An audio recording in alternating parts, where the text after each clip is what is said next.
Ok, ya, la reunión se está grabando. Ok, ahora voy a ver si puedo compartir pantalla. Listo. Me avisan, por favor, si ven la pantalla, si hay algún Sí problema. se ve, doctora. ¿Sí se ve? Ok, Sí, entonces, doctora, sí se ve. perfecto. Ya, Natalie, encárgate entonces de aceptar, por favor, a los que están ingresando, a los que se van ingresando, ¿sí? Ok, chicos. Vamos a dar inicio entonces a la teoría del día de hoy. Sírvanse a poder levantar la mano o interrumpir si algo no les quedó claro para poder explicarlo un poco mejor si fuera el caso, ¿ya? Entonces vamos a dar inicio a a ver, perdón, a una conferencia que es importante, hemorragias de la segunda mitad del embarazo. Es una parte importante de la patología materno-fetal, que es causante de una gran morbimortalidad a nivel, valga la redundancia, de la madre y el producto, si no es diagnosticado a tiempo, si no es tratado a tiempo. Entonces, son cuatro tipos de hemorragias de la segunda mitad. Vamos a ir estudiando cada una de ellas. Lo más importante que se deben de llevar es saber de que los factores de riesgo, causas, diagnóstico y tratamiento.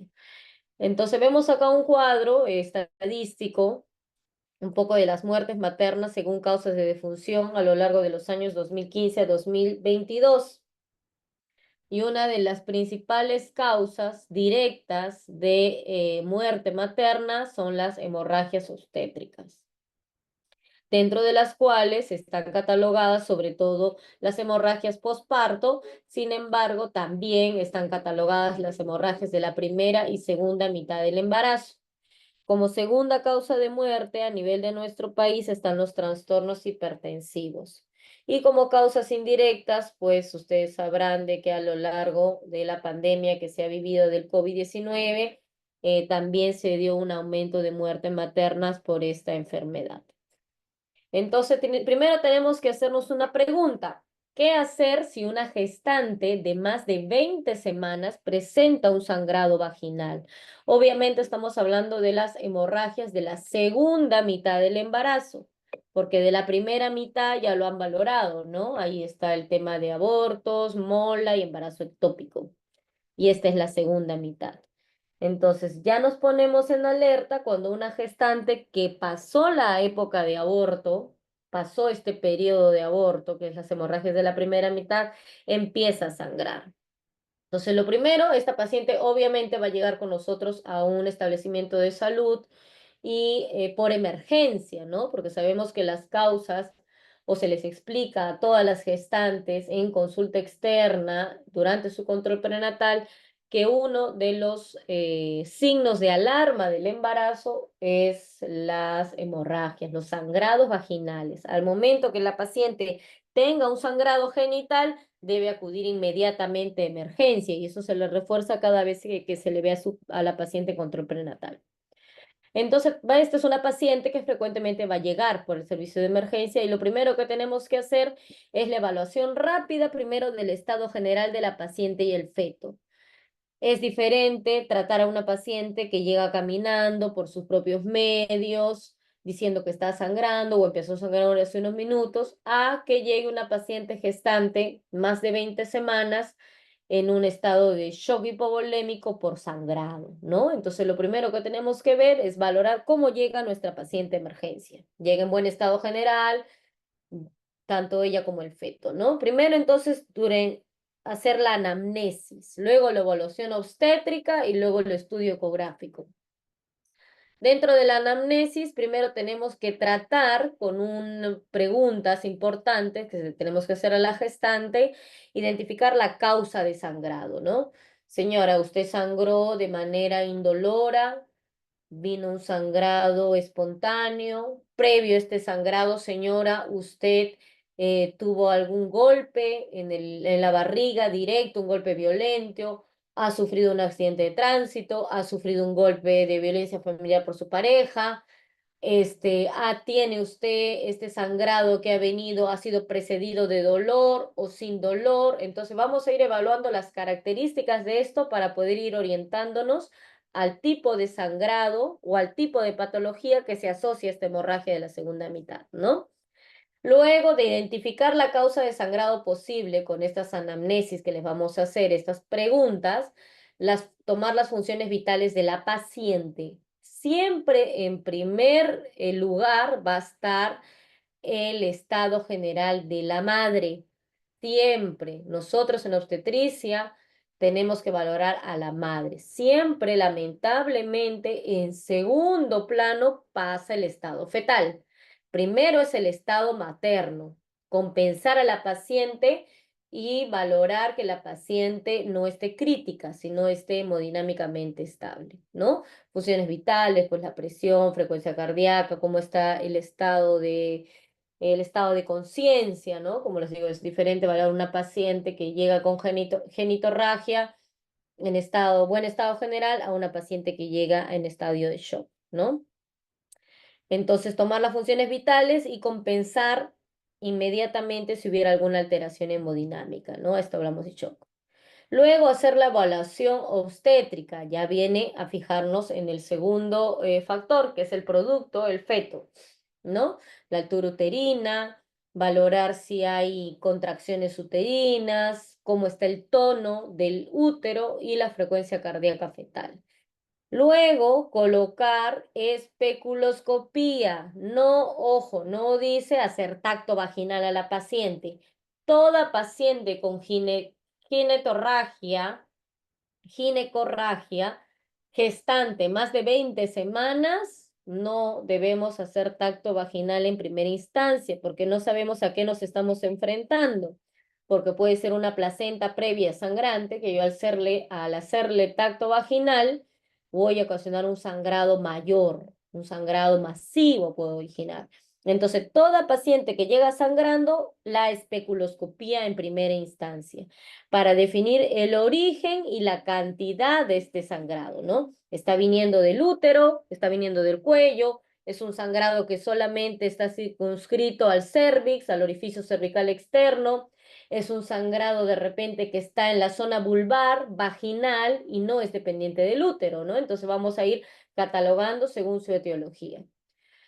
Luego pasamos ya a los estudios o a los análisis pues posteriores. Lo principal, un estudio ecográfico, ¿no? Tan pronto como sea posible, descartar el caso de placenta previa, ¿no? Sobre todo si pongo un espéculo y veo que el origen del sangrado está viniendo del útero. Antes de ello, o sea, antes de haber descartado placenta previa, está contraindicado el tacto vaginal. Por favor, no se olviden. Toda paciente con ginecorragia de la segunda mitad del embarazo en adelante, primero espéculo, no tacto vaginal porque no sé a qué me estoy enfrentando. Ok, entonces causas pueden ser múltiples. Una de las causas, como les dije hace un momento, puede ser problemas de vulva, que tenga la paciente varices vulvares y que eso es lo que esté sangrando. Que la paciente haya tenido relaciones sexuales o haya tenido un trauma en la vagina y que le haya ocasionado algún desgarro. Entonces el sangrado viene de la vulva o de vagina, ¿no?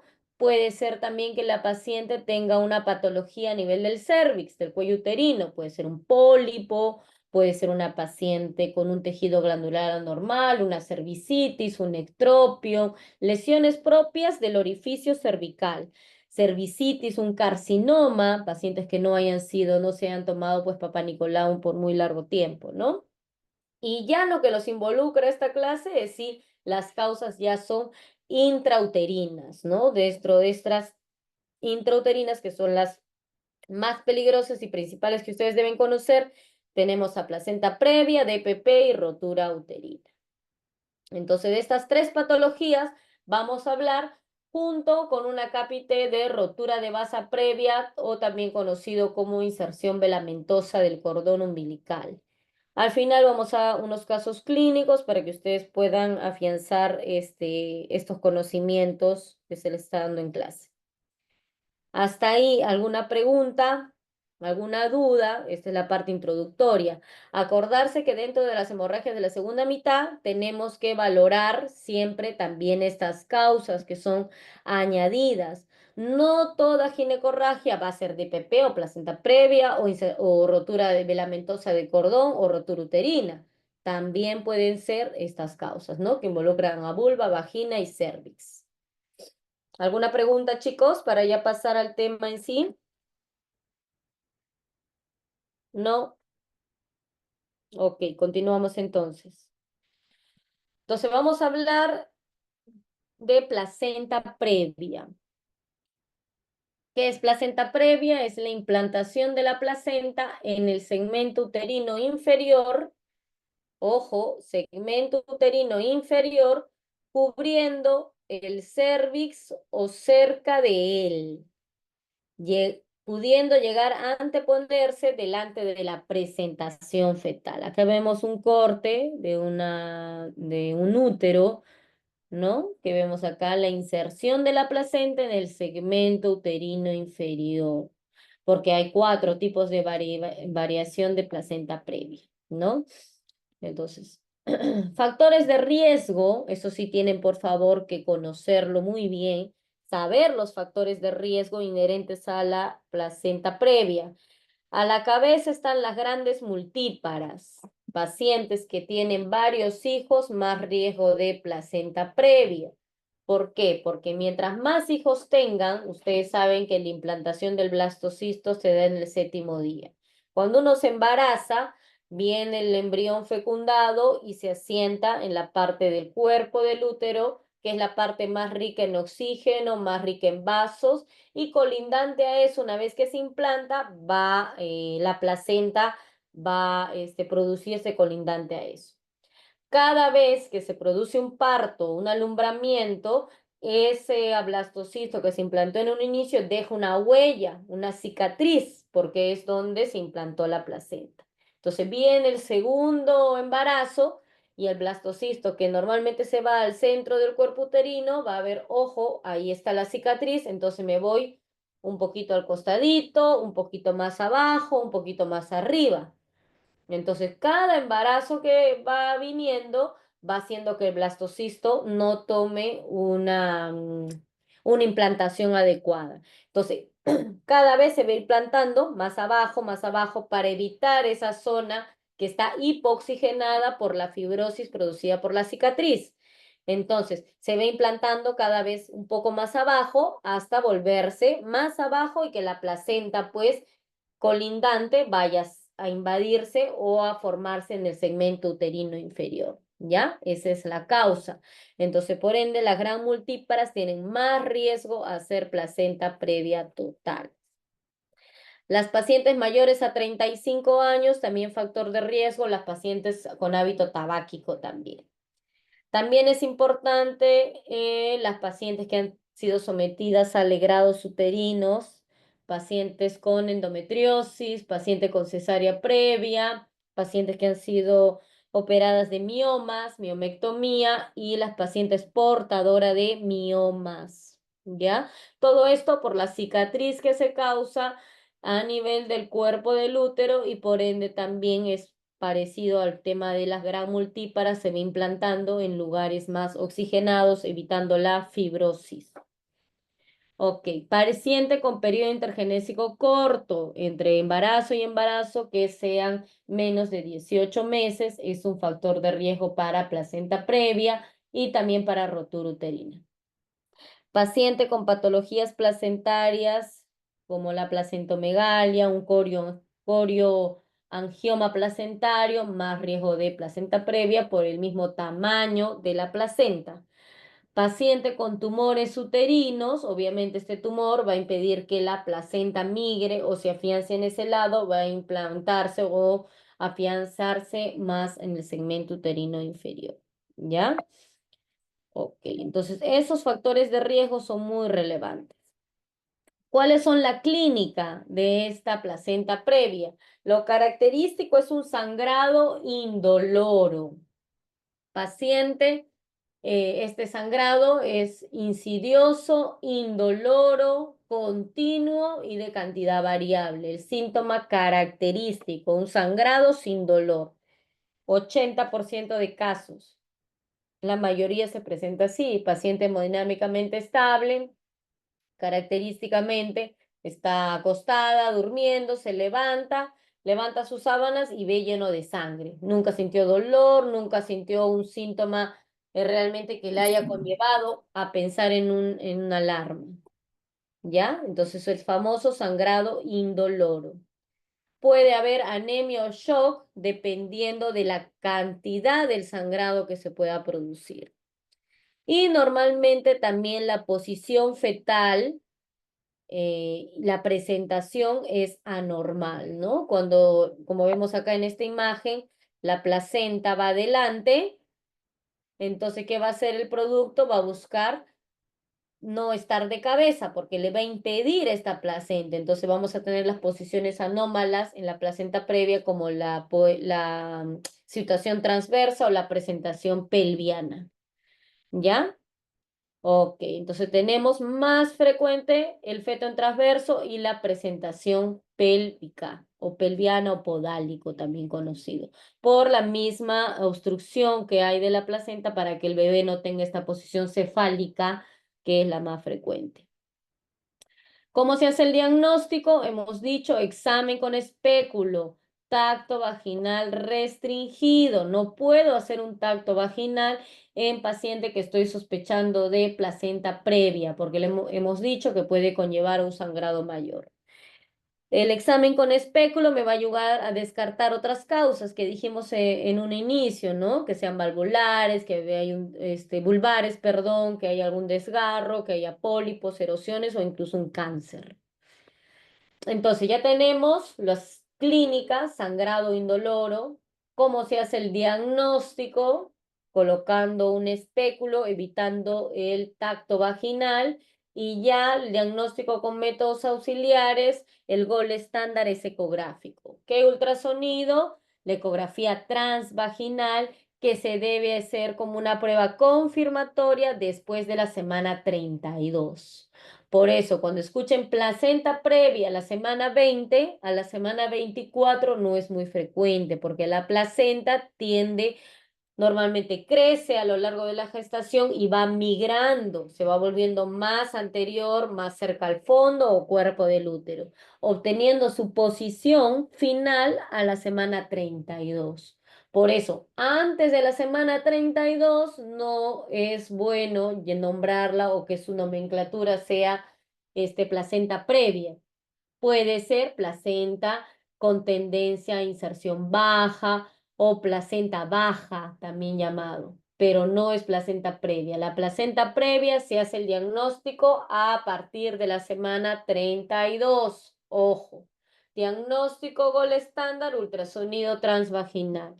¿Qué nos permite esto? Determina la localización exacta de la placenta.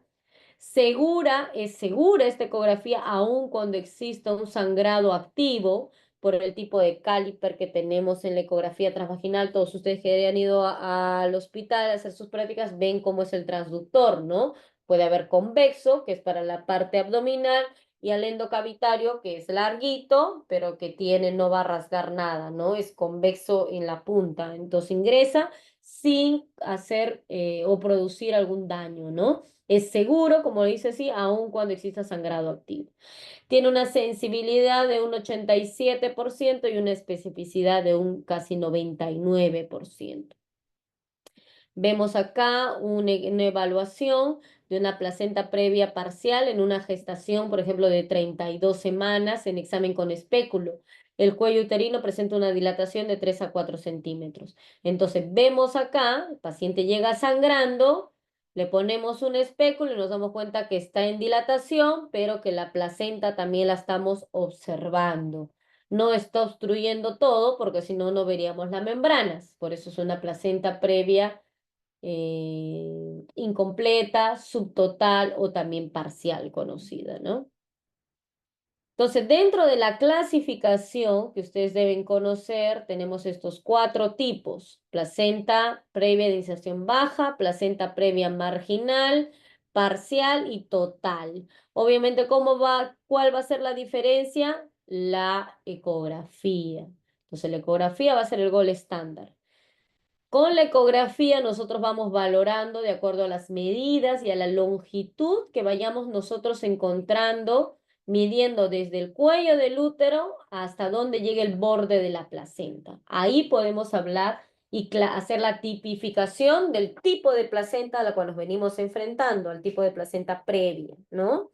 Entonces, para que sepan, toda placenta normalmente insertada tiene que ser mayor a 5 centímetros del orificio cervical interno. Entonces, nosotros ponemos un ecógrafo acá, aquí lo estamos dibujando, vemos el cuello del útero y lo normal es que la placenta esté a más de 5 centímetros del OSI. Ahí hablamos de placenta que está correctamente insertada, correctamente acomodada, como se dice. Cuando esta placenta está entre 2 a 5 centímetros del OSI, hablamos placenta de inserción baja. De 2 a 5. Más de 5, placenta normal. Entre 2 a 5, placenta de inserción baja. Cuando hacemos la medida de 0 a 2 centímetros del OSI, miren, ya se va a estar desplazando más la placenta y está llegando al orificio. De 0 a 2 centímetros hablamos de placenta previa marginal. 0 centímetros que llega al contacto con el OSI, pero no lo atraviesa en su totalidad, no va encima totalmente del OSI, pero llega a 0 centímetros, decimos ahí en el contacto con el OSI, hablamos de placenta previa oclusiva, parcial, y placenta previa oclusiva total cuando tapa o está sobre todo el orificio cervical interno. ¿Ya? Entonces no se olviden los 4 tipos de placenta previa: inserción baja, marginal, parcial y total. Esto es importante que lo sepan las medidas porque es la única manera de diferenciar los tipos de placenta. ¿Ya? Ok. Entonces, el tratamiento va a estar condicionado a varios factores. Debe estar condicionado por, primero, la severidad del sangrado. Dijimos que en primera instancia siempre vamos a salvaguardar la vida de la madre. Suena crudo decirlo muchas veces, pero más vale una madre viva que un feto o un recién nacido vivo sin madre.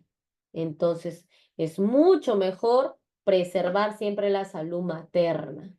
Ya si el bebé, por ciertas condiciones, pues de una placenta previa, que la paciente no llegó a tiempo, que hubo un desprendimiento de placenta, que hubo una rotura uterina, no se estima la vida del feto, así siendo crudamente hablando, pero se sobreestima mucho la vida materna. Entonces va a depender el tratamiento de la severidad de este sangrado, de la edad gestacional. Por eso también les comento esto, porque si bien es cierto, hemos dicho que la placenta previa diagnosticada es a partir de la semana 32, puede presentarse una catástrofe sangrando la paciente en shock hipovolémico.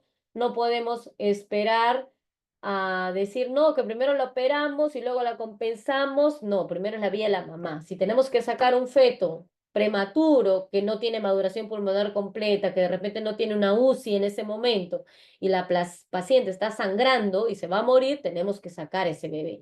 Por eso es que decimos que preservamos la salud materna antes que la fetal en esos casos, ¿no?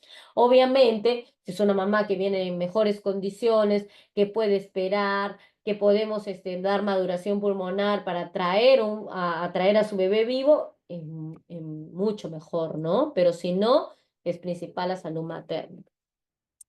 Entonces, valorar también la edad gestacional, como les digo. Es diferente que se presente una placenta previa sangrante a la semana 37, que yo sé que lo voy a operar o sacar a ese bebé y va a tener buen chance de vida extrauterina el feto, porque ya está a término, que sacar un bebé de 28, 30 semanas con sangrado masivo por una placenta previa, ¿no?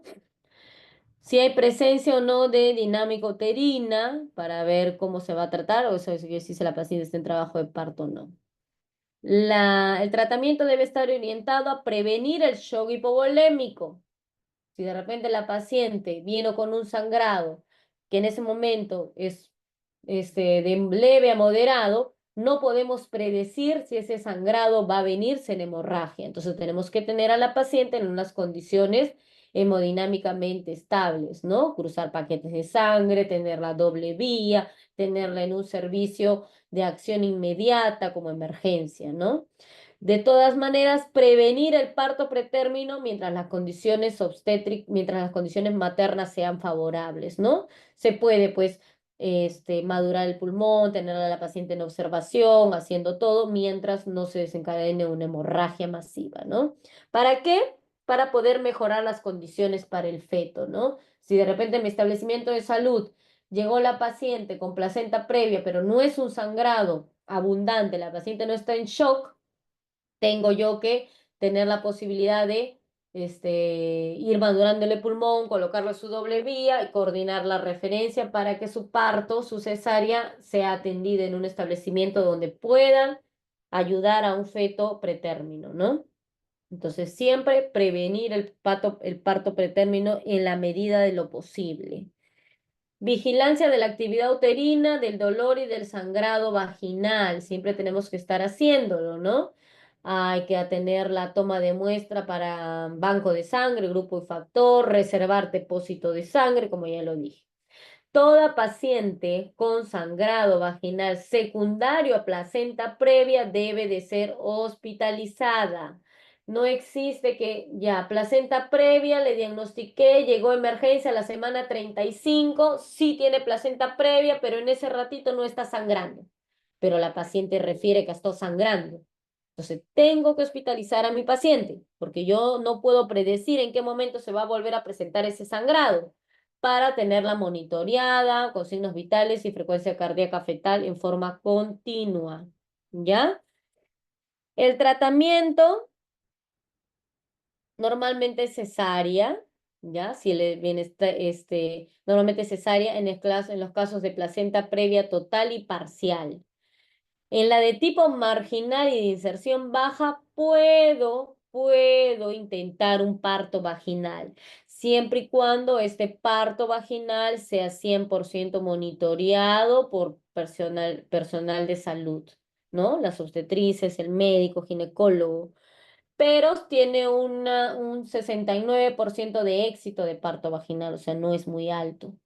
Normalmente el parto vaginal en placenta previa tipo marginal y de inserción baja son en los hospitales, pues, que tienen pues un ginecólogo para una paciente, que la paciente va a estar monitoreada y el bebé monitoreado con ciertos electrodos que se ponen en ciertas instituciones, que se le pone de frente en la cabecita del bebé para controlar la frecuencia cardíaca. No en todos los establecimientos tienen.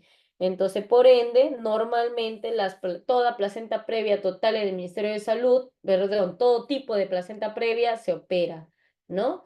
¿Por qué? Porque hemos dicho que tiene solamente 69% de éxito y tiene que ser un parto monitoreado 100%.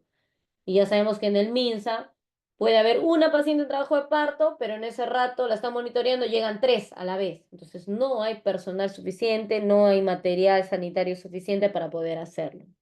Pero que se puede y la literatura dice que sí, sí. Solo la marginal y de inserción baja, ¿ya? La placenta previa total y parcial tiene que ser cesárea. Cesárea electiva debería ser a la semana 38. No esperamos normalmente a la semana 39 o a las 40, porque ahí tenemos más riesgo de que inicie trabajo de parto y pueda presentarse contracciones uterinas y estas contracciones uterinas desencadenar sangrado uterino abundante. Cesárea más histerectomía puede ser que se presente durante la cesárea de la placenta previa, dependiendo la cantidad del sangrado y si podemos controlar o no la hemorragia. Como hemos dicho que la placenta previa es una inserción, una colocación anormal de la placenta en la zona del segmento uterino inferior. Obviamente, esta placenta, para que se pueda nutrir, forma vasos, pues, ¿no? Que invaden el miometrio, vasos uterinos. Entonces, muchas veces estos vasos uterinos que se asientan a nivel del segmento del útero sobre todo en pacientes con cesáreas anteriores o con alguna cirugía, o que se asientan directamente en el cuello, son más vascularizadas. Entonces, cuando se extrae la placenta, estos vasos muy vascularizados pueden sangrar y no podemos controlarlo con una cesárea normal o con una hemostasia pues normal, ¿no? De puntos asfixiantes en la nivel de cervix. Más bien, entonces, este tipo de pacientes sí son candidatas a cesárea histerectomía, ¿no? Sobre todo cuando no se puede controlar. Y en los casos de acretismo placentario, ¿no? Que es importante que conozcan también esta, esta patología porque va muy de la mano de la placenta previa, ¿no? Entonces, el acretismo placentario es la inserción anormal de la placenta total o parcial con ausencia de la decidua basal. Es una inserción anormal de esta placenta previa. ¿Qué factores de riesgo tenemos? Paciente con cesárea anterior, cirugía uterina previa y la gestación actual que se está desencadenando con placenta previa. Entonces, ¿qué sucede? Como les dije hace un momento, pacientes con placenta previa total o parcial, más cesáreas anteriores o más miomectomías anteriores, más riesgo de invasión, inserción anormal de la placenta, que es el acretismo placentario. ¿Cómo se hace el diagnóstico? Se hace por ecografía. Hay ciertos signos ecográficos que nos orientan a esta patología y a veces si no se pudo realizar en una ecografía adecuada, por eso las ecografías tiene que hacerlo un personal de salud calificado, un ginecólogo calificado, ya no la diagnosticamos y solamente nos damos cuenta de este acretismo placentario cuando la placenta el alumbramiento no se da, ¿no? Así un alumbramiento retenido, un alumbramiento que no se puede y al momento de querer despegar, vamos sacando la placenta por pedazos y esto produce un sangrado masivo. ¿Qué tipos de acretismo placentario hay? Hay tres. El acretismo, la placenta ácreta, íncreta y percreta. La ácreta es que la placenta se asienta en el miometrio firmemente a los vasos en el miometrio. En la ínquetra, que se asienta el miometrio y lo penetra estas vellosidades a nivel de miometrio. Y en la perquetra, la placenta penetra el miometrio y lo traspasa. Mira, sale de la cavidad uterina. Normalmente, ¿a dónde sale el perquetismo placentario? A las zonas pues que están pegadas a la zona pélvica, como es la vejiga y el recto. Entonces, el perquetismo placentario se dan en esos dos tipos de órganos, ¿no? Que lo puede lesionar de manera permanente. Entonces, el tratamiento de un acretismo placentario es una emergencia obstétrica y el tratamiento normalmente es la histerectomía. ¿Están habiendo reportes de cirugías conservadoras? También está habiendo reportes, ¿ya? Pero todavía están en estudio. Entonces, ¿qué nos dice la COG, que es el Colegio Americano de Ginecólogos Obstetras a nivel de estos consensos? Toda paciente que tenga el diagnóstico de placenta previa tiene que tener abstinencia sexual, una vez hecho el diagnóstico. Evitar las relaciones sexuales porque puede desencadenarle sangrado. Medir la longitud cervical. Cuando sea esta longitud cervical, hablamos después de la semana 32, obviamente. Cuando esta longitud cervical sea menos de 3 centímetros, hay mayor riesgo de hemorragia y parto prematuro. Entonces, como una sugerencia, nos piden que a partir de la semana 32 tengamos que estar midiendo el cervix. Y tenemos que tener la prevención de la anemia materna. Entonces, esta paciente con placenta previa, que ya le tengo el diagnóstico a la semana 32, que si bien es cierto no está sangrando en ese momento, puede presentarse la hemorragia, tiene que ser una paciente que no sea anémica, que deplete mis necesidades de hierro, de ferritina, mandarla a un hematólogo, tener sus pruebas cruzadas. Y en el caso que la paciente sea una paciente ORH negativo, factor RH negativo, tener y vacunarla a tiempo, ¿ya? Para evitar el paso de anticuerpos. Ok, eso con respecto a placenta previa total. ¿Alguna pregunta, alguna duda para pasar a la siguiente patología? Si no, yo voy a empezar a preguntar, ¿ah?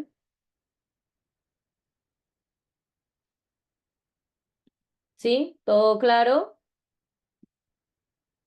Sí, doctora. Ok, continuamos entonces con la segunda patología, que es el desprendimiento prematuro de placenta normoinserta. Una patología también frecuente y que tiene mucho morbimortalidad materno-fetal. Entonces, ¿qué hablamos de DPP? Es la separación parcial o total de la placenta normalmente insertada en la cavidad uterina, que ocurre después de la semana 22 de la gestación y antes del tercer periodo de parto. Todos sabemos que fisiológicamente la placenta se debe desprender solo una vez que el feto se expulsó de canal vaginal, ¿no? Si se desprende antes de que el feto se expulse de canal vaginal, o sea, antes del periodo expulsivo, que es el segundo periodo de trabajo de parto, hablamos de un desprendimiento de placenta. Es una de las complicaciones más graves en la práctica obstétrica, con un mal pronóstico e incremento de la mortalidad materno-fetal. Factores de riesgo, otra vez, por favor, igual que placenta previa, aprenderlos bien. Está muy relacionada toda paciente hipertensa y preclántica, que es a la cabeza. La hipertensión arterial y la preeclampsia están muy relacionadas a DPP, así como el consumo de cocaína, paciente consumidora de estupefacientes a la cabeza, cocaína más riesgo de DPP. Pacientes con hábito tabáquico, pacientes que están teniendo un parto prematuro, más riesgo de DPP, pacientes que ha hecho RPM, rotura prematura de membranas, más riesgo a DPP. Paciente con un desprendimiento traumático por un golpe, hemos dicho una contusión directa, violenta en la zona de la barriga, más riesgo de DPP. Paciente portadora de miomas, más riesgo de DPP. Pacientes que ya tuvo el antecedente de DPP en su anterior embarazo, puede volver a suceder. O sea, hay un riesgo de recurrencia de esta patología. Y la paciente con trombofilias, pacientes con algún trastorno de la coagulación, más riesgo a DPP. La clínica, a diferencia de la placenta previa, que es un sangrado indoloro, en este caso el sangrado es doloroso porque se asocia a un útero hipertónico, doloroso, tiene dolor, hay contracciones. Es un sangrado entonces vaginal oscuro, doloroso, con una tonicidad del útero aumentada. Es de comienzo brusco y causa dolor permanente, ¿no? Las manifestaciones clínicas a la cabeza, el sangrado vaginal en un 80%, dolor abdominal 67%, distrés fetal en un 50%. Triada característica, sangrado vaginal más dolor abdominal más hipertonía. Pero de un 25 a 30%, cuando hay un 25 a 30% de separación de la placenta de este desprendimiento, a veces no produce síntomas, ¿no? Y eso es lo más temido, porque se va desprendiendo la placenta y la paciente no presenta síntomas, no tiene dolor, no tiene sangrado, y ahí se vienen los óbitos fetales por desprendimiento de placenta. Por eso es lo peligroso en esta patología, porque está asociada a una hemorragia oculta. ¿Qué quiere decir? Se desprende la placenta, se desprendió en un porcentaje, ya sea leve, moderado o severo, y no se expuso con dolor y no se expuso con sangrado. Entonces, esta es una hemorragia oculta que conlleva más riesgo de óbito fetal. Se separa la placenta de las membranas de la cavidad miometrial, pero no da síntomas. Se queda ahí como ven las imágenes, ¿no? Está desprendido, pero no causa dolor y no causa sangrado. Esa es la famosa hemorragia oculta, que es la más peligrosa. Dentro de la clasificación de DPP tenemos dos tipos de clasificación. La clasificación de Cher y Peig. Normalmente la clasificación que más utilizamos es la clasificación de Cher, donde hablamos es un DPP leve, moderado o severo, o grado 1, 2 o 3. Dentro del grado leve o grado 1, hablamos que hay una presencia de un hematoma retroplacentario o hemorragia escasa o ausente menos de 150 mililitros de sangrado. No hay riesgo fetal en en el grado 1, menos de 150 mililitros de sangrado. En el grado 2 hay un sangrado, hay signos característicos de DPP, o sea, dolor. Puede haber alteración en la frecuencia cardíaca fetal por este grado de desprendimiento que puede ser moderado y hay un hematoma considerable, un sangrado considerable con un hematoma que puede incluir de 150 a 500 mililitros de sangrado. Entonces la mortalidad perinatal ya está siendo elevada. Entonces en el grado moderado ya hay una mortalidad perinatal elevada. En el grado 3, las características clínicas del grado 3, ya hablamos de un sangrado mayor a 500, un hematoma mayor a 500 mililitros, puede estar asociado a coagulación intravascular diseminada y a insuficiencia renal aguda por esta coagulopatía que ocasiona el grado 3. La muerte fetal es confirmada, ¿no? Cuando se presenta un hematoma más de 500 mililitros, en hematoma de desprendimiento, ya hablamos que hay una muerte fetal. Eso es la clasificación de Cher por grados. Y la clasificación de Page es dado también por grados, pero va a depender mucho de la característica clínica, ¿no? Grado 0, 1, 2 o 3. Grado 0, no hay sangrado, el tono uterino está normal, el bienestar fetal está normal. El grado 2, el sangrado es mayor a 500 mililitros, hay una hipertonía, puede haber un shock, el bienestar fetal ya está delicado, hay una coagulación que puede estar compensada. En cambio, en el grado 3, que es hay una metrorragia muy intensa, sangrado, el tono uterino está tetánico, o sea, es un útero contraído, doloroso, hay shock grave, el bienestar fetal, hay muerte fetal, puede haber coagulación con CID o sin CID y el aspecto uterino que tenemos por esta tetania y por este grado de sangrado y desprendimiento puede ser un útero de Cuvier, ahora lo vamos a decir. Entonces, miren acá, esto es la anatomía normal, la placenta está insertada a nivel de miometrio. Miren acá los vasos, pasan dos arterias, una vena, que es la circulación, pues, fetal, y esto tiene que estar, pues, compensado con las arteriolas que están invadiendo todo el miometrio y desde la placenta, ¿no? Porque sabemos que el bebé no respira, no corre, no come, nada, todo lo hace la placenta. Entonces, si la placenta está fallando, ya sea por una restricción del crecimiento intrauterino, por alguna patología infecciosa, toda placenta que se desprende antes de tiempo, así sea una placenta que esté sana, va a ser una muerte acá de esta oxigenación y por ende el bebé pues va a fallecer, ¿no? Dependiendo del grado. Entonces una separación parcial y una separación completa, ¿no? Separación parcial y separación completa de la placenta. El diagnóstico es clínico por signos y síntomas. Ya dijimos, sangrado vaginal doloroso, útero hipertónico, dolor abdominal en los casos agudos. Puede hacerse con una ecografía y fluxometría Doppler. También podemos ver qué grado se está desprendiendo la placenta. Pero normalmente, como es una emergencia, ya la clínica manda, ¿no? No vamos a estar perdiendo el tiempo haciendo ecografía, qué grado está desprendido para ver si no, si el bebé ya está pues con de repente bradicárdico, la mamá en shock, tenemos que actuar de manera inmediata. Obviamente en casos grado 0 o muy leve, que la paciente haya tenido ese dolor y que el coágulo o el hematoma se haya quedado circunscrito y la paciente y el bebé lo permiten, o sea, paciente hemodinámicamente estable, bebé sin alteraciones en la frecuencia cardíaca fetal, podemos hacer una ecografía y valorarlo, ¿no?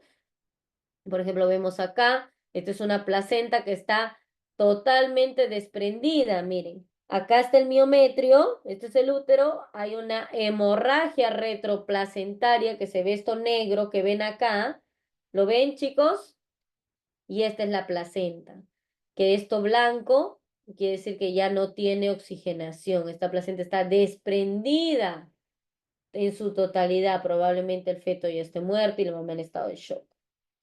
Exámenes auxiliares, es importante el perfil de coagulación porque todo DPP consume factores de coagulación hasta que se evacúe el útero. Mientras yo más horas tenga el DPP instaurado en la paciente y no evacúe ese útero, o sea, no saque al producto, ya sea vivo o muerto, se van a ir consumiendo factores de coagulación. A la cabeza el fibrinógeno, la protrombina, los factores del 5 y al 8. 5, 6, 7 y 8 son los que se van a consumir. Y ya después de 8 horas que de repente yo hice mi diagnóstico de DPP y no hice una evacuación uterina, o sea, el producto está ahí, normalmente ya pues después de 8 horas si no evacué y se desprendió todo el presente, ese feto está muerto, puede haber una hipofibrinogenia. Entonces, esta hipofibrinogenia, hablamos de fibrinógeno menos de 150, 100, es lo que me ocasiona la coagulación intravascular diseminada y el sangrado irreversible, ¿no? Entonces, dentro del tratamiento, el estado materno y la viabilidad fetal son las consideraciones más importantes que van a influir sobre la decisión a tomar. Como les digo, siempre va a primar el estado materno, ¿no? Al margen del estado fetal. Peor si si se presentó este DPP en una gestante, pues, de 25 semanas, 28 semanas, tenemos que evacuar nomás el producto de manera inmediata. Lo primero que tenemos que hacer es estabilización hemodinámica de la paciente en toda emergencia, doble vía, toda paciente con hemorragia de la primera, de la segunda mitad del embarazo, siempre buscar vía periférica permeable. Preparación ante la posibilidad de nuevo sangrado. Que dijimos, toma de factores de coagulación, hemograma, prueba cruzada, banco de sangre, todos tenemos que estar pensando que esa paciente puede volver a desangrarse. Preparación ante la posibilidad de un parto prematuro, igual, ¿no? Su maduración pulmonar, etcétera. Ver la vía adecuada para la culminación de la gestación. Si el producto está maduro o corre peligro la vida de la paciente por la persistencia del sangrado, ¿no? Si ese DPP no es un DPP leve o grado 0, ya está ocasionando distrés fetal, tenemos que terminar el embarazo. Entonces acá un algoritmo, si la paciente está hemodinámicamente estable, sí, y si no, ¿no? Si no está hemodinámicamente estable, inmediatamente pasar a la parotomía exploratoria, ¿no? Que vamos a ver qué puede ser, de repente ahorita se recupera, no, pacientes ya en estado de shock, tenemos que entrar a la parotomía independientemente de la edad gestacional. Y luego pasar a la UCI porque hemos dicho que el DPP consume muchos factores de coagulación. Entonces, mientras más nos hayamos tomado tiempo en tomar la decisión de evacuar el producto, más riesgo de hipofibrinogenia o alteraciones en los factores de coagulación irreversibles. Si la paciente está hemodinámicamente estable, sí, tenemos que ver, ¿hay sufrimiento fetal del producto? Si hay sufrimiento fetal, o sea, bradicardia, taquicardia fetal sostenida, distrés fetal, Doppler alterado, nos vamos a una cesárea de manera inmediata. Si no hay sufrimiento fetal, si es prematuro el bebé, pero no está en sufrimiento fetal, la paciente está hemodinámicamente estable, podemos optar por la conservación, ser conservadores, esperar esas 48 horas, madurando el pulmón, ecografías seriadas para ver si ese hematoma se agranda y observación.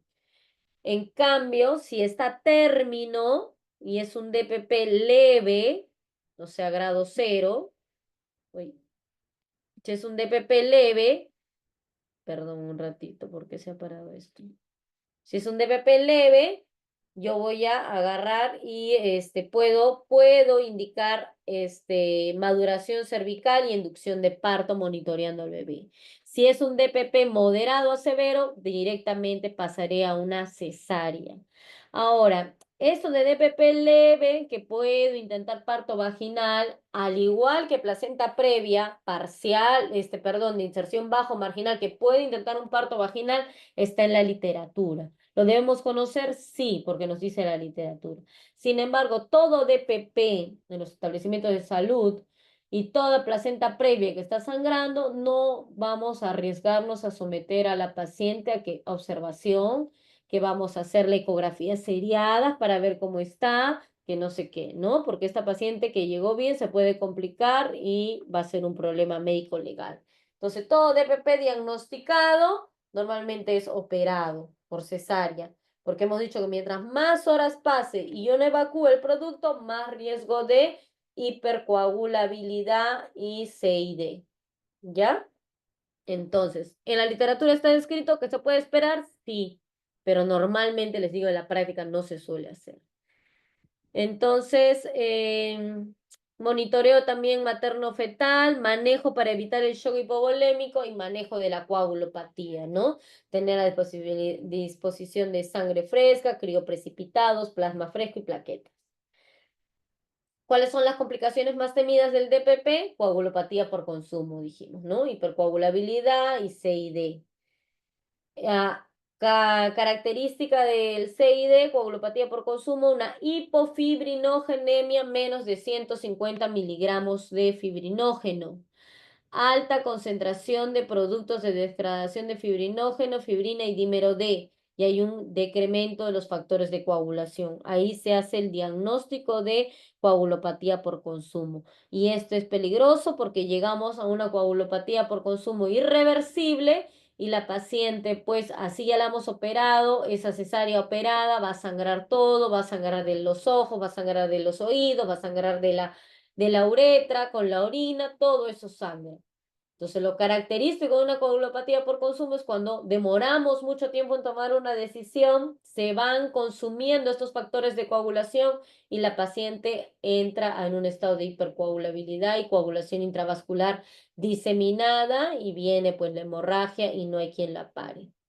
Que ya tenemos que entrar pues con otros, ¿no? Críos precipitados, plasma, plaquetas, con todo eso. ¿Qué otra complicación tiene el DPP temida? La insuficiencia renal por disminución del aporte sanguíneo renal por esta coagulopatía por consumo y vasoespasmo.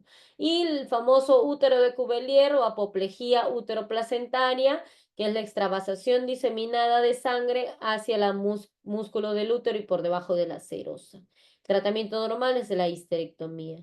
Acá vemos un útero de Cuvier, ¿no?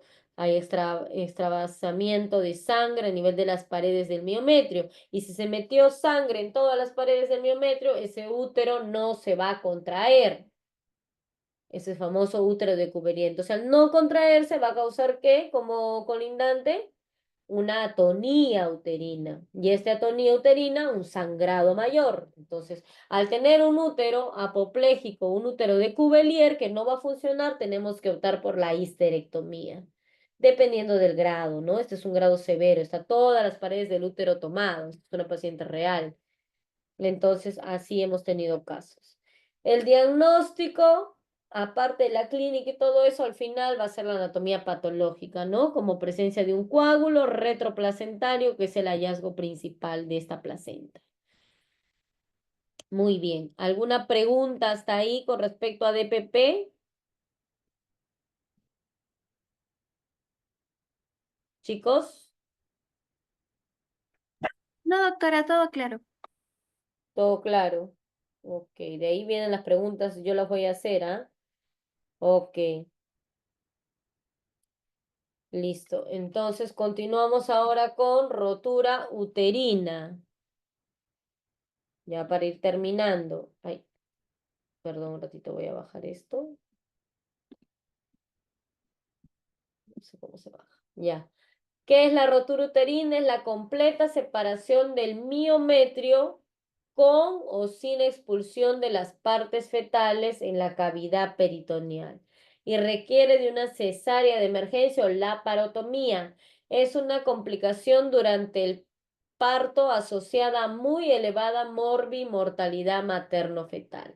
La incidencia de rotura uterina va de 1 en 1000 partos. Normalmente asociado esta incidencia en pacientes que van a ser sometidas a parto vaginal en cesárea anterior.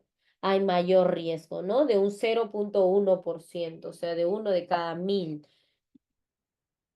Los factores de riesgo tenemos acá, igualito que en placenta previa y en DPP, la edad materna avanzada, el periodo intergenésico corto, dijimos menos a 18 meses, que sea cesárea anterior una vez, que haya tenido una cirugía uterina previa, como miomectomías, que haya tenido maniobras intraparto, el famoso Kristeller, cuando estamos empujando, porque la paciente no puja, hay riesgo también de rotura uterina ahí. Rotura uterina previa, paciente que ya ha tenido rotura uterina previa, paciente obesa, también es un factor de riesgo. Uso de uterotónicos, paciente que haya sido sometida a inducción de parto por muchas horas, también riesgo de rotura uterina, y los productos macrosómicos que están teniendo parto vaginal, hay más riesgo también de rotura uterina. Y hay clasificación también por etiopatogenia, que puede ser espontánea, por traumatismo y atrogénica. Espontánea en pacientes que tienen esos factores de riesgo, por traumatismo, pacientes sometidas a maniobras, como hemos dicho, Kristeller, o por alguna versión interna, externa, que ya no lo hacemos mucho, pacientes sometidas a forceps, vacuum, que tampoco ya lo hacemos, ¿no? Y iatrogénica en pacientes pues que hayan sido sometidas a cesáreas, que con un periodo genésico corto, que le estamos dando chance, que ya hemos dicho que no se debe hacer, o en pacientes que hayan tenido un sobreuso o un abuso de uso de oxitóxicos o de misoprostol, ¿no? Para inducción de parto. Entonces tenemos que utilizarlo de la manera adecuada, el misoprostol y la oxitocina también, porque podemos producirle una ruptura uterina. Acá vemos una iatrogénica por traumatismo, ¿no? El bebé ahí, dilatación completa y estamos empujando. Por eso, cuando se hace maniobra de Kristeller, o conocida maniobra de Kristeller, solo se debe hacer cuando el feto está coronando. Está acá, no lo podemos hacer cuando el feto no desciende, porque ahí, ¿qué es lo que vamos a hacer? Estas fuerzas de palanca que estamos haciendo, sobre todo si es cesárea anterior, vamos a hacer que el bebé, en vez de salir por abajo, vaya por lo más blandito, lo más suavecito y se vaya por la cicatriz anterior. Entonces, la maniobra de cristales se puede hacer siempre y cuando ya esté coronando y no hay otro problema. Entonces, tenemos rotura inminente y rotura consumada. Son los dos diferenciales que tienen que hacer ustedes. La rotura inminente, hay alteración del estado general de la paciente, está ansiosa porque está teniendo un dolor. Hay hipersistolia y taquisistolia y una hipertonía permanente. Hay entonces aumento de la contracción, de la frecuencia de las contracciones uterinas y dolorosas. No tolera la paciente la palpación del útero, es un útero doloroso que está diciendo que ese útero se va a romper. Hay presencia del anillo de Bandel y del anillo de Fromm, que es la palpación de los ligamentos redondos a nivel de la barriguita, eso vamos a ver acá. Puede haber un sangrado escaso y un cervix edematoso. Entonces, hay rotura inminente como esta y rotura consumada, que ahorita vamos a ver también cuál es la característica clínica. Entonces, acá tenemos el signo de Bandel, que es el famoso reloj de arena, útero en reloj de arena, porque hay tal contracción y hay una hipercontractibilidad uterina con estiramiento progresivo y doloroso del segmento inferior, lo que forma el útero o la barriga en reloj de arena, anillo de Bandel. Y hay un estiramiento exagerado de los ligamentos redondos. Los que han podido entrar a sala de operaciones en las cesáreas, hemos dicho que los ligamentos del sostén del útero son los redondos, que están delante de las trompas del útero. Entonces, esos ligamentos tienden a palparse, porque hay un estiramiento exagerado por esta hipertonía, hipersistolia que hay en el útero, y duele, ¿ya? Y puede haber un edema cervical y bulbo vaginal con pérdida de sangre oscura, conocido también como el signo de Pinart. Entonces, todos estos signos tienen que conocerlos. Signo de Bandel, el signo del reloj de arena, signo de Fromm, que es la palpación de los ligamentos redondos, y el signo de Pinar, que es el edema cervical y sangre oscura por la zona vulvar, vulvo vaginal, ¿ya? Y tenemos ya la rotura consumada, que el dolor es de inicio brusco y hay un cese repentino de las contracciones. Todo ese dolor que tenía la paciente cesó. Hay una paciente que dice, ay, qué alivio, ya me dejó de doler. ¿Pero qué pasó? Pues ya se rompió el útero, por eso le dejó de doler, porque ya no está luchando esa rotura inminente, ya se rompió. hay una hemorragia seguida por cuadro de shock. Al romperse el útero, todos esos vasos pues se rompen, hay una palpación fácil de las partes fetales, el bebé va a salir de la cavidad uterina y voy a poder palparlo. Hay una auscultación fetal negativa, o sea, ya hay un óbito fetal, hay una anemia aguda y shock. Entonces, preocúpense cuando la paciente tenga un dolor, signo de Van der Fromm, pinar, doloroso, útero hipertónico, hipersistolia, taquisistolia, y luego les diga, uy, ya me dejó de doler. Ahí ya se preocupen, porque viene el shock, viene la muerte materno-fetal, porque ya se rompió el útero. ¿Ya? Entonces, esa es la diferencia entre rotura consumada y rotura inminente. El tratamiento médico, reponer la volemia, porque toda rotura uterina va a haber un shock hipovolémico. Control de diuresis, hay que tener a la paciente con sonda Foley y darle tratamiento antibiótico, porque es una rotura uterina. La cirugía puede ser conservadora si esta rotura lo permite, ¿no? Si no es una rotura grande que haya dejado como esto, ¿no? Que se ha roto. A ver, reparen esto. Es muy difícil, no hay ni dónde plano de dónde coger el útero. Este útero es más reparable, ¿no? Entonces, tratemos de ser conservadores en la medida que el útero se pueda reparar y si la paciente todavía quiera tener hijos, ¿no? Y el tratamiento radical es la histerectomía, pues, ¿no? No va a servir, se va a infectar, va a ser una fístula, no hay dónde coger el punto de reparo, porque obviamente hay que coser por anatomía también, ¿no? Entonces le podemos ocasionar una lesión permanente a la paciente. Complicaciones después de una rotura uterina, que obviamente ya sea inminente o consumada, dependiendo de las características, dentro de la cirugía puede haber una fístula vésico-vaginal, puedo ligarme el uréter por el tema anatómico que les digo, puede quedar a la paciente con infección urinaria recurrente en un 14% por todas las alteraciones anatómicas que pueda haber. Hay una mortalidad materna en un 5% y perinatal de un 15%. Esto hablamos, ojo, cuando es una inminente y que lo pude diagnosticar y metí a la paciente a sala, pero cuando ya es consumada, la mortalidad pues es muy elevada, ¿no? Entonces tenemos que tener cuidado en estas pacientes que sometemos sobre todo a parto vaginal en cesárea anterior, ¿no?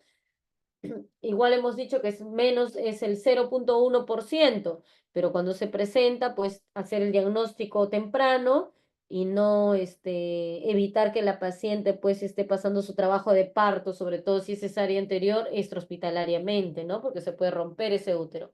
Ahora, ¿cuándo es más frecuente? ¿En qué tiempo del periodo de parto se rompe este útero? En el segundo tiempo, en el expulsivo, es donde más se rompe. Durante el trabajo de parto es muy improbable. Esta rotura uterina consumada o inminente se da en el periodo expulsivo. Entonces, felizmente ya tenemos múltiples estudios que nos ayudan a valorar el riesgo de parto vaginal, o perdón, el ¿cómo se dice? El puntaje total, el éxito nos ayuda a predecir el éxito de parto vaginal en cesárea anterior ya con medicina basada en evidencias, ¿no? Y acá nos da ciertas características para yo decir, esta paciente tiene más chance de que su parto vaginal sea exitoso pese a que es cesárea previa, ¿no? Obviamente dejando de lado las macrosomías, dejando de lado otros tipos de alteraciones, ¿no?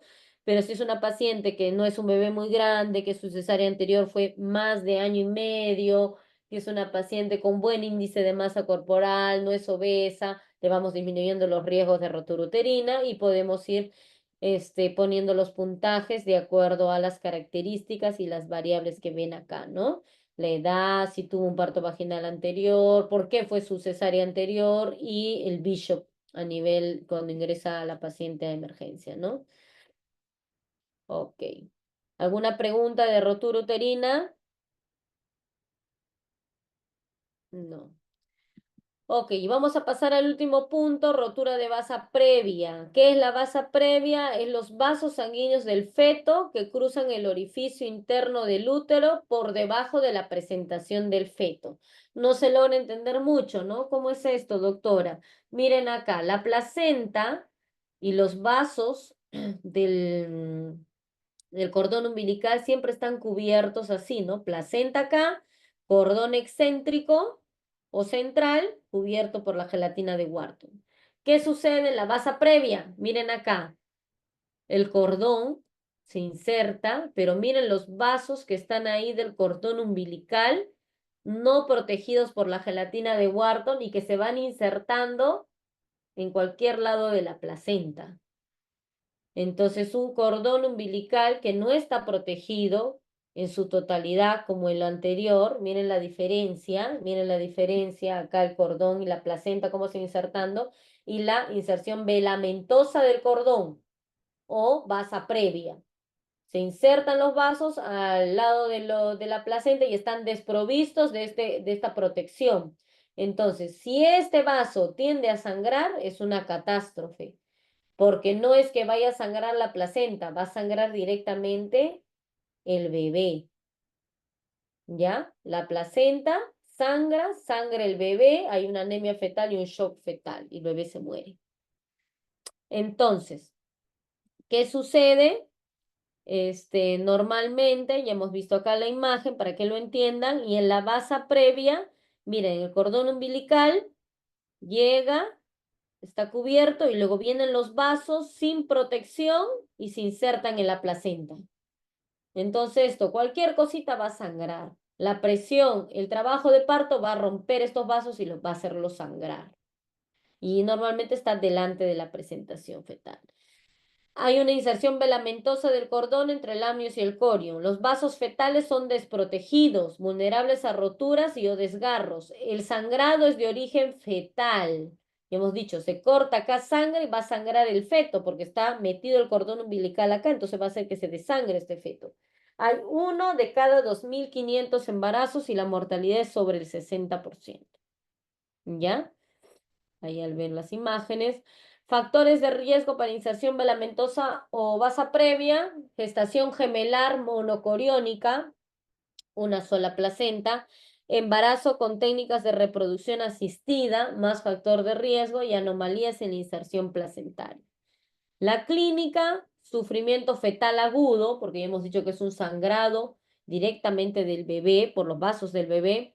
Puede haber un RPM, cuando ustedes han visto la rotura prematura de bolsas sale líquido claro, pero si se produce una rotura prematura de bolsas con líquido sanguinolento, esto me dice que está sangrando los vasos del cordón umbilical directamente y me está dando un sufrimiento fetal agudo. Hay un shock y anemia fetal.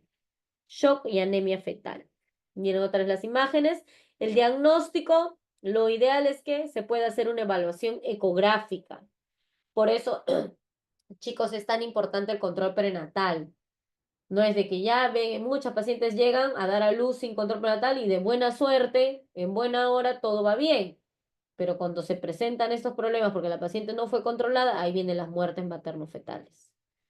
Miren, ven acá la imagen, se puede hacer el diagnóstico por ecografía, se ven los vasos del cordón umbilical delante de la presentación, o sea, delante de la cabeza fetal, en el cuello del útero, que se ven bien vascularizados, eso me dice que no está cubierto por, por su protección, no están desprovistos de protección.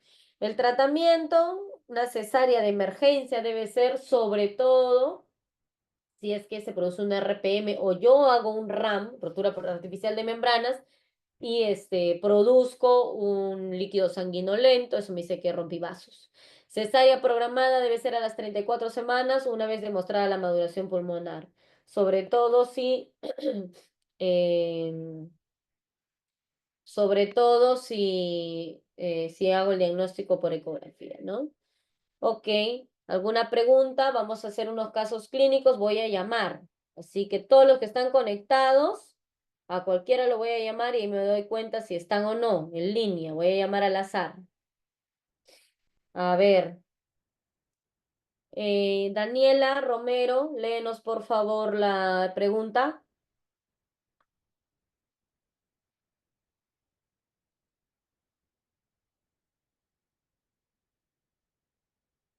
Daniela Romero no está. Sí, doctora. Léenos por favor la pregunta, Daniela. Sí, doctora. Dice, Mujer de 25 años de edad con gestación de 37 semanas acude a emergencia por presentar dolor abdominal sostenido, de inicio brusco y de intensidad 9/10, con leve sangrado vaginal. Al examen físico, presión arterial de 130/90, latidos cardíacos fetales en 160 por minuto. ¿Cuál es el diagnóstico más probable? Léenos las alternativas y dinos tu respuesta. Y todos por el chat la respuesta para revisar sus opciones. Léenos las alternativas. Sí, doctora, sería, bueno, sale ruptura de seno marginal, parto pretérmino, ruptura uterina espontánea, desprendimiento prematuro de placenta y placenta marginal. ¿Ya? ¿Cuál es? A ver, alternativas, todos en el chat. A ver, quiero ver las respuestas. Chat, solo 4, 5. Los demás no están en línea.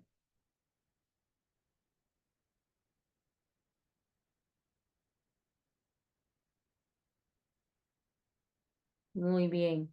D, ¿verdad? Está fácil. ¿Por qué decimos D? Está fácil acá porque ustedes, pues, obviamente acaban de tener la clase, pero si no y les tomaran en el ENAN el examen, tienen que recordar ciertos acápites importantes.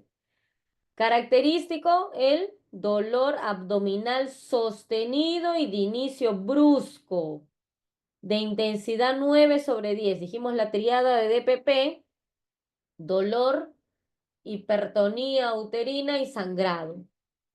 Leve sangrado vaginal, no nos dice si es oscuro, si es claro, pero ya acá que me diga esto, yo ya voy pensando. Me añade algo que también es relevante. Hay una hipertensión, 130/90. Entonces me está diciendo, puede ser que esté siendo preclántica o hipertensa, ¿no? Entonces, este 90 me habla que está alto, ¿no? Si bien ese 130 me deja en duda, pero la diastólica me dice que está alto. Entonces, por ahí ya marco de manera rápida DPP. Probablemente sea un DPP grado leve, ¿no? Menos de 150 mililitros de formación de hematoma, porque todavía no hay alteración a nivel de la frecuencia cardíaca fetal. ¿Ya? No olvidarse las características. Siguiente. Léenos, por favor, Luis Velasco. Sí, doctora, ¿cuál de las siguientes pacientes es la que con mayor probabilidad tendría una placenta previa? A nos dice 19 años de edad, gesta 1, para 0, presentación de vértice. La B, 24 años de edad, gesta 2, para 1, con presentación pélvica. La C nos dice 34 años de edad, gesta 5, para 3, abortos 1, presentación de vértice. La D, 36 años de edad, gesta 7, para 6, aborto 0, situación transversa. Y la letra E, 28 años de edad, gesta 3, para 1, abortos 1 y presentación pélvica. A ver las alternativas. Vamos en el chat. Ponga sus respuestas.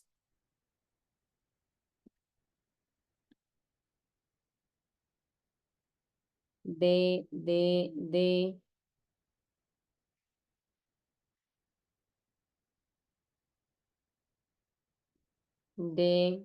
Ok, perfecto. Igual, ¿no? Acá estamos hablando de una placenta previa. ¿Qué dijimos? Factor de riesgo, edad materna avanzada. ¿Se cumple? Sí, más de 35 años. Gesta 7 para 6. 6 partos ha tenido la paciente. Hemos dicho que cada parto va a hacer de que el blastocisto busque implantarse de manera más baja para lograr una mejor oxigenación. Y dijimos que la placenta previa está muy asociada a distocias de la situación y de la presentación. ¿Por qué? Porque obstaculiza la placenta que se ponga en posición de vértice. Entonces va a ser un bebé que se va a poner en posición, presentación podálica o en situación transversa. Muy bien. Entonces tiene que quedar claro esos factores de riesgo. A ver, léenos, por favor. Vamos a ver acá. Léenos, por favor, Nicole. Nicole Vilches. Rápido, Ah, chicos, para sí. terminar. ¿Cuál es la característica clínica de DPP? Y las opciones son inicio insidioso, irritabilidad uterina, am, útero hipotónico, latidos cardíacos fetales normales y útero indoloro. Am, el útero indoloro. Útero indoloro, la característica clínica de DPP, tú estás diciendo la E, indoloro. A ver, ya les puse ya. A ver, ¿qué dicen los del chat? B, B, B, B, B, B. Irritabilidad uterina, pues chicos, cuando ya me digan, no puede ser útero indoloro, hemos hablado que el útero del DPP es hipertónico, uno, doloroso, o también me pueden hablar como un útero irritable. ¿Inicio insidioso es del DPP? No, dijimos que era un inicio brusco. Inicio insidioso es de placenta previa. ¿Útero hipotónico? No, es un útero hipertónico, aumentado de útero. ¿Latidos cardíacos fetales normales? No, en un DPP moderado a severo hay alteración, incluso óbito fetal. ¿Útero indoloro? No, esto si fuera hablando de una placenta previa. ¿Ya? Por favor, entonces, característica clínica del DPP, útero hipertónico, te pueden decir útero doloroso o irritabilidad uterina. Sigamos. A ver quién está acá. A ver, Hans Aira, léenos por favor la pregunta.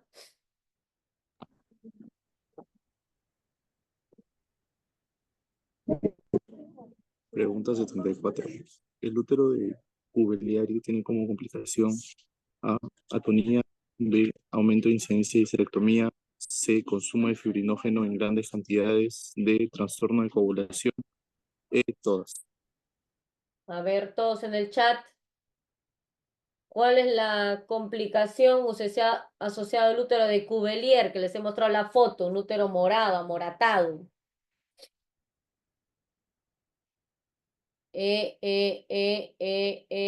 Muy bien. Todas, ¿no? Dijimos que el útero de Cuvelier no se contrae. Se vuelve flácido y causa una atonía uterina. ¿Hay aumento en la incidencia de histerectomía? Sí, porque hay una masatonía y porque está extravasado toda la sangre de las paredes del miometrio, el que lo hace que el útero sea inútil, inservible. Consumo de fibrinógeno en grandes cantidades, sí. ¿Cuánto dijimos que tenía que estar el fibrinógeno? Menos de 150 miligramos. Trastorno de coagulación, claro, hay una hipercoagulabilidad, lo que lleva a una coagulación intravascular diseminada. Y entonces el útero de Cuvelier va de la mano de ¿quién? Del DPP, moderado a severo, o sea, grado 1 o 2, ¿ya? Más de 150 formación de mililitro de hematoma, ¿ya? Entonces el útero de Cuvelier es una patología que ocasiona todo eso. Siguiente. A ver, ¿quién nos lee?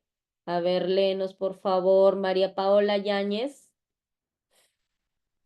Sí, doctora. Gestante de 36 semanas acude a emergencia por presentar súbitamente ginecorragia indolora. ¿Cuál será el diagnóstico más probable?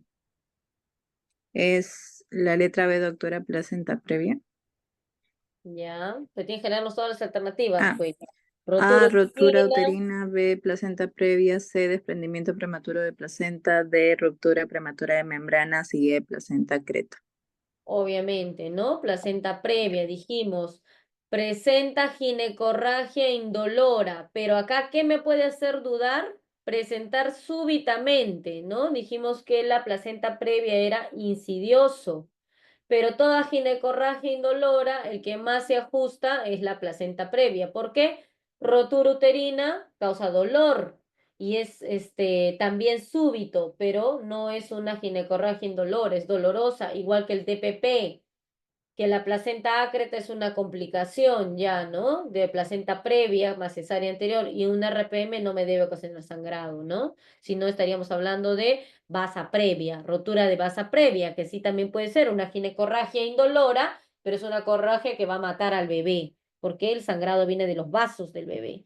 Entonces ahorita está facilito porque acabamos de dar la clase, como les digo, pero cuando no tengan que dar la clase, o de acá a fin de año en el ENAN o el próximo año cuando hagan su internado, tienen que acordarse estas cosas, ¿ya? A ver, dice, mujer de 23 años con 32 semanas de gestación, es víctima de violencia familiar sufriendo traumatismo abdominal directo. ¿Cuál es la complicación obstétrica que se puede esperar con más frecuencia? RPM, trastorno impetecivo al embarazo, DPP, restricción del crecimiento intrauterino, traumatismo fetal. ¿Cuál es la respuesta? C, ¿no? DPP. Dijimos que los traumas, tanto violentos por un accidente o por violencia familiar directos en la zona abdominal donde está insertada la placenta, puede ocasionar un DPP. Entonces, peligroso. A ver, léenos acá, por favor. Selena Mendoza. Ay, perdón. ¿Ahí era o no? Sí. A ver, léenos.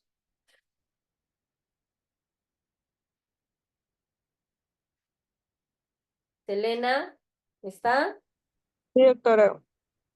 Gestante de 37 semanas acude a emergencia por dolor abdominal intenso, con examen palidez marcado de piel y mucosas, presión arterial de 80/50, frecuencia cardíaca de 130 por minuto, frecuencia respiratoria de 20 por minuto, eh, latidos cardíacos fetales no audibles. A la palpación del abdomen se palpan partes fetales. ¿Cuál es el diagnóstico? Placenta previa, desprendimiento prematuro de placenta, vasa previa, desgarro cervical o ruptura uterina. ¿Cuál es, chicos? Está fácil.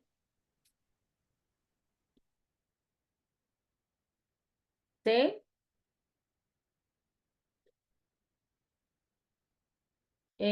Un grupo me dice C, o es del anterior, no sé. C. Ya, acá, ¿por qué no sería la C? Porque veo que algunos han marcado o han puesto la C, basa previa. Ah, no, es del anterior, ¿no? Rotura uterina. Ay, esta es una rotura inminente o consumada. ¿Qué es? Tú misma, la que has leído. ¿Qué es? ¿Inminente o consumada? Consumada, doctora. Consumada, ¿no? No es inminente. Inminente es la en este caso ya fue consumada, porque acá nos dice emergencia por dolor abdominal intenso. Hay signos de shock, palidez marcada, mucosas, presión 80/50, frecuencia cardíaca 130, frecuencia respiratoria 20, latidos cardíacos no audibles, ese bebé ya está muerto. A la palpación del abdomen se palpan partes fetales. O sea, obviamente cuando llegó la paciente estaba con dolor abdominal intenso. En ese interín, seguro que la están pasando en camilla, le están explicando, se terminó de romper y ya es una rotura consumada y por eso no se escuchan latidos cardíacos fetales y se palpan las partes fetales. Si no nos hubiera dicho esto, de que todavía no se palpan partes fetales y todavía hay latidos cardíacos audibles y de repente palpo útero bien doloroso hipertónico, ahí hablamos de inminente. Consumada, yo ya tengo que estar sospechando por los signos de shock que está teniendo acá la paciente. En la rotura inminente hay signos de ansiedad, doloroso, pero no hay signos de shock. Acá está, miren, con taquicardia, hipotensión, o sea, la paciente ya está sangrando por dentro y se palpan las partes fetales. Dijimos que en el inminente es un útero que no se puede palpar, que la paciente es muy dolorosa, no tolera que nadie la toque. ¿Ya? Por favor. Entonces, rotura uterina, consumada. Consumada. Seguimos acá. A ver que nos lea Héctor León Soto. Héctor León.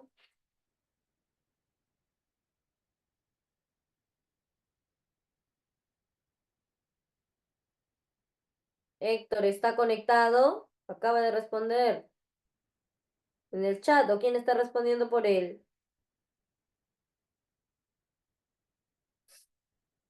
¿No está?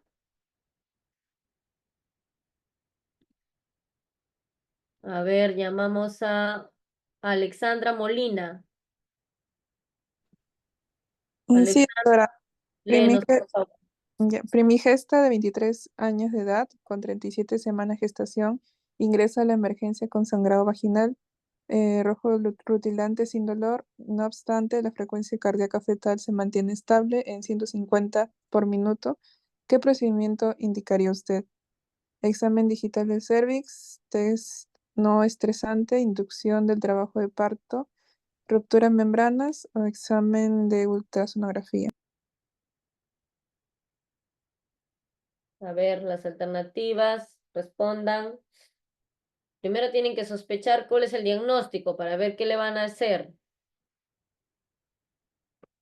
A ver, en el chat, vamos, ya estamos terminando. Nadie pone en el chat nada. O ya no están. ¿Qué pasó? Ya, diagnóstico placenta previa, exacto. Y tiene que hacerse un examen de ultrasonografía. Es una paciente que está llegando, dice, ingresa a la emergencia con sangrado vaginal sin dolor. No obstante, la frecuencia cardíaca fetal se mantiene estable. O sea, es una paciente que ingresa por sus propios medios, es una paciente que no está en estadio de shock, el bebé no está teniendo alguna alteración. Entonces, paso a de frente a hacer un examen de ultrasonografía previa, obviamente colocación del espéculo, dijimos, ¿no? Que puede haber desgarros, que puede haber otra cosa como diagnóstico diferencial. Entonces paso a hacer un examen de ultrasonografía. Dijimos que había 4 tipos de placenta previa: total, parcial, inserción baja y marginal. Y cada una se diferenciaba por los centímetros que iban desde el orificio cervical interno hasta el centímetro que iba, ¿no? De 2 a 5, de 0 a 2, ocluyendo parcialmente y ocluyendo totalmente. Ahora, si nos dirían acá que la paciente está pues taquicárdica con un bebé inestable, lo primero que tendríamos que hacer es buscar la alternativa de hacer una compensación hemodinámica primera instancia a la paciente, o sea, su colocación de vía, su analítica sanguínea, hemática, banco de sangre, y luego pasaríamos al examen de ultrasonografía. ¿Ya? A ver, acá nos dice, ¿en cuál de las siguientes situaciones está contraindicada la exploración vaginal durante el embarazo? Carcinoma de cervix no está contraindicada, gonorrea tampoco, prolapso de cordón tampoco, placenta previa. Parto activo con membranas más de 6 horas, no. Acá sería pues fácil, ¿no? La placenta previa, hemos dicho que no debemos hacer una exploración vaginal digital, ¿no? Solo con espéculo. A ver, léenos, por favor. ¿Quién está acá? Vanessa Elguera. Sí, doctora. Gestante de 38 años, cesariada anterior 3 veces, con diagnóstico de placenta previa. ¿Cuál es la patología asociada más frecuente? A, distosia funicular; B, acretismo placentario; C, basa previa; D, ruptura uterina; o E, ruptura prematura de membranas. ¿Cuál dijimos, chicos?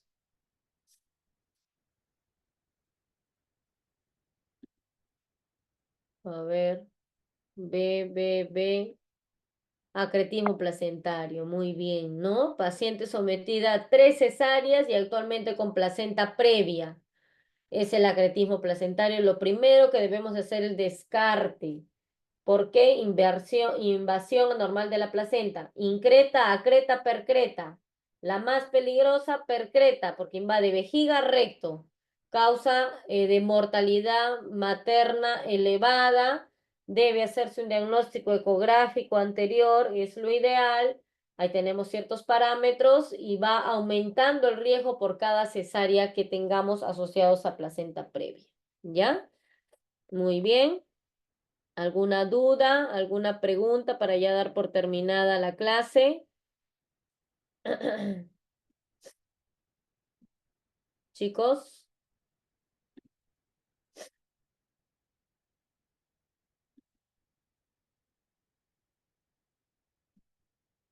chicos, ¿me escuchan? Ay, aló, Sí, Sí, se doctora. escucha, doctora. ¿sí? Ok, entonces todo claro. Dejar de compartir acá. Todo claro con la clase. He tratado de ser lo más característica posible para que se pueda entender, por favor. Obviamente hay cosas que tienen que revisar un poco más, sobre todo los factores de riesgo, no olvidarse la clínica y cómo debe ser el abordaje de tratamiento, ¿ya? Pero sobre todo factores de riesgo, clasificaciones, tanto de placenta previa como de DPP. ¿Ok? Muy bien, entonces damos por terminada la teoría del día de hoy. Gracias, doctora. Hasta luego. Hasta luego, chao, chao.